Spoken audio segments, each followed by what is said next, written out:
Question number 3 is about ECLGS, emergency credit line guarantee scheme. पूछा गया बताएं इसको लेकर कौन सी स्टेटमेंट करेक्ट है। नाउ इसी तरीके के क्वेश्चन आजकल यूपीएससी के अंदर भी पूछे जा रहे हैं, क्योंकि इसी तरीके की न्यूज पीआईबी के अंदर एवरीडे बेसिस पे पब्लिश करी जाती है।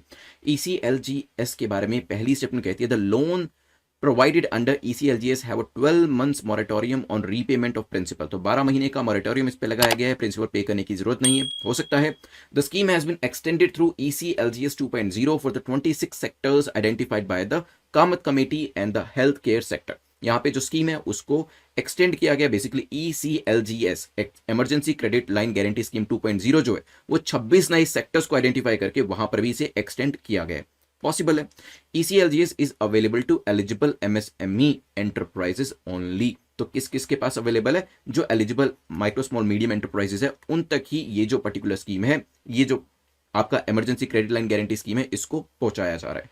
सोचिए इसके बारे में, फिर करते हैं डिस्कशन।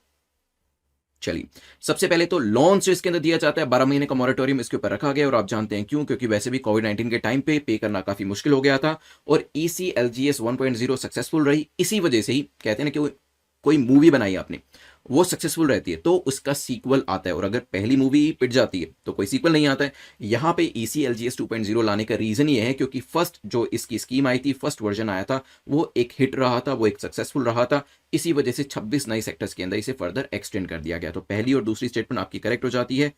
लेकिन ECLGS is also available to eligible non MSME enterprises. ठीक है, तो ध्यान रखिएगा, नॉन यहाँ पे एलिजिबल नॉन MSME की तो है ही है, लेकिन नॉन MSME को भी ये प्रोवाइड करी गई है। Hence the third statement is incorrect and the answer will be A. ध्यान रखिएगा, this is also from PIB।